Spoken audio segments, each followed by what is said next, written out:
নমস্কাৰ ইতিমধ্যে হয়তো আপোনালোকে গম পাইছে যে আমাৰ দেশত এখন নতুন পেনশন স্কিম ষ্টাৰ্ট হৈছে যাৰ নাম হৈছে ইউনিফাইড পেনশন স্কিম বা চমুকৈ আমি ইউপিএছ বুলি কওঁ এতিয়া এই ইউনিফাইড পেনশন স্কিমখন আমাৰ অসমত 1 এপ্ৰিলৰ পৰা অৰ্থাৎ 2025 ৰ 1 এপ্ৰিলৰ পৰা ইফেক্টিভ হোৱাৰ বা ইমপ্লিমেন্টেশন হোৱাৰ কথা আছিল গতিকে সেই পাৰপজতে আমাৰ চৰকাৰে এখন কমিটি গঠন কৰিছে যে কেনেকৈ আমাৰ অসমত এই ইউপিএছ ব্যৱস্থাটো বা ইউপিএছ পেনশন ব্যৱস্থাটো আগুৱাই নিয়া হ'ব এই সম্পৰ্কে ব্যৱস্থা গ্ৰহণ কৰিবলৈ তো আজিৰ এই ভিডিঅ'টিত আমি তাকে আলোচনা কৰিম যে এই ইউপিএছৰ কাৰণে যিখন কমিটি আমাৰ অসমত গঠন কৰা হৈছে তাতনো কোন আছে বা কোন বিভাগৰ মানুহ তাত আছে তাৰ লগতে সেই কমিটিখনে কি কাম কৰিব তাকে আজিৰ এই ভিডিঅ'টিত চমুকৈ shortly discuss কৰিবলৈ চেষ্টা কৰিম গতিকে সকলোকে ওয়েলকাম জনাইছো ইউটিউব চেনেল হ্যাপি হোম আসামৰ অন্যটা ভিডিঅ' লৈ আৰু যিসকলে চেনেলটো এতিয়ালৈকে সাবস্ক্ৰাইব কৰা নাই সাবস্ক্ৰাইব কৰি দিব এনেকুৱা ধৰণৰ ভিডিঅ'ৰ কাৰণে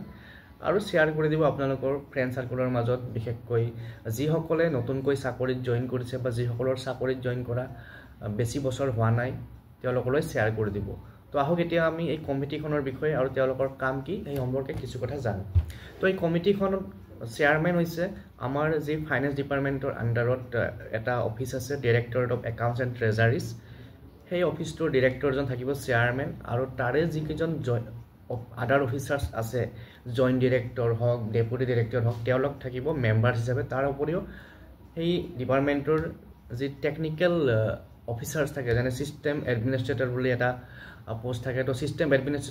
এডমিনিষ্ট্ৰেটৰ যিজন আৰু যিজন অফিচাৰে এই এনপিএছ মেটাৰ্ছ বিলাকৰ লগত ডিল কৰি থাকে তেওঁলোক থাকিব মেম্বাৰ হিচাপে তাৰ উপৰি গভৰ্ণমেণ্টে আৰু কিছুমান এক্সপাৰ্ট এই লাইনটোত এক্সপাৰ্ট মেম্বাৰ এই কমিটিখনলৈ ৰিকমেণ্ড কৰিব এতিয়া এই কমিটিখনৰ কাম কি এই কমিটিখনৰ কাম হ'ব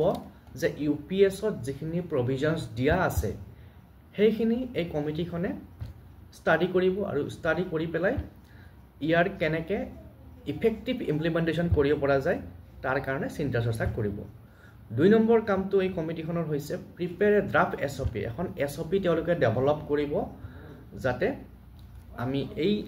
ইউপিএছ ব্যৱস্থাটো আমাৰ অসমত কেনেকৈ ইফেক্টিভ হয় বা আমাৰ কৰ্মচাৰীসকল কেনেকৈ উপকৃত হয় বা কৰ্মচাৰীসকলে কেনেকৈ ইয়াত সোমাব পাৰে তাৰ এটা সম্পূৰ্ণ এছঅপি এটা ষ্টেণ্ডাৰ্ড অপাৰেটিং প্ৰচিডিউৰ এটা ডেভেলপ কৰিব তেওঁলোকে যেহেতু আজিকালি সকলোতে এছঅপি থাকে তো এছঅপি এটা তেওঁলোকে ডেভেলপ কৰিব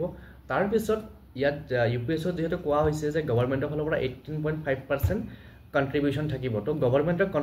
কন্ট্ৰিবিউশনটো কেনেকৈ মোবিলাইজ হ'ব বা কেনেকৈ হেতু মানে প্ৰসেসিং কৰা হ'ব এই সম্পৰ্কটো এই কমিটিখনে ষ্টাডি কৰিব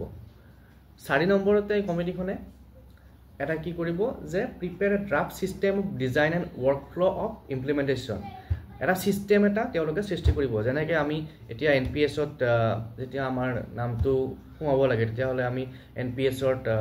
একাউণ্ট খুলিব লাগে বা প্ৰাণ নাম্বাৰ কিবা জেনাৰেট কৰিব লাগে তো তেনেকুৱা এটা সিস্টেম এই কমিটিখনে উলিয়াব ইতিমধ্যে হয়তো সিস্টেম চেন্ট্ৰেল লেভেলত থাকিব কিন্তু আমাৰ অসমে তাত কেনেকৈ সোমাই যাব বা সেই সিস্টেমত আমাৰ অসমৰ যিবিলাক ডাটা সেইবিলাক কেনেকৈ সোমাব তো এই সম্পৰ্কে তেওঁলোকে এটা সিস্টেম এটা ডেভেলপ কৰিব নেক্সট আৰু তেওঁলোকে কি কৰিব যেটো আমাৰ কম্পেনচনেট ফ্যামিলি পেনশন সেই কম্পেনচনেট ফ্যামিলি পেনশনৰ ব্যৱস্থাটো ইফেক্ট কৰাৰ কাৰণে বা হেতু তাৰ বেনিফিটটো যাতে এমপ্লয়ি সকলে পায় বা এমপ্লয়ি সকলৰ ফ্যামিলিয়ে পায় তাৰ কাৰণে তেওঁলোকে যিখিনি সংশোধনী দৰকাৰ সেইখিনি কৰিব বা সেইখিনি কাৰণে এটা তেওঁলোকে ব্যৱস্থা গ্ৰহণ কৰিব তো মেইনলি এইখিনিয়ে হৈছে আমাৰ যিখন কমিটি গঠন কৰিছে তেওঁলোকে লবলগীয়া ব্যৱস্থা গতিকে আশা কৰিছো এই নতুন পেনশন ব্যৱস্থাই আমাৰ কৰ্মচাৰীসকলৰ যি সমস্যা বা ভৱিষ্যতৰ প্ৰতি যি নিৰাপত্তা সেইখিনি নিশ্চিত কৰিব কাৰণ কিয় এনপিএছ ব্যৱস্থা যে আছে এই ব্যৱস্থাক লৈ পেলাই আমাৰ বহুত কৰ্মচাৰী সন্দেহ এটা থাকে কাৰণ কিয় এনপিএছৰ পৰা যিসকল কৰ্মচাৰী ৰিটায়াৰ হৈছে এতিয়ালৈকে তাৰে এনেকুৱা কিছুমান কৰ্মচাৰী আছে যিসকলে খুব নগণ্য সংখ্যক পেনশন পায় যিখিনি পেনশনৰে আজিৰ দিনত চলাটো অসম্ভৱ গতিকে এই ইউপিএছ ব্যৱস্থাই কিছু হলেও যদি আমাক কৰ্মচাৰীসকলক উপকৃত কৰে তেতিয়াহ'লে কৰ্মচাৰীসকলৰ কাৰণে যথেষ্ট ভাল হ'ব গতিকে আজিৰ ভিডিঅ'ত এইখিনি কথা আলোচনা কৰিলো আপোনালোকে আপোনালোকৰ মন্তব্য জনাব বা UPSক লৈ পেলাই আপোনালোকে কেনেধৰণে আশা কৰে বা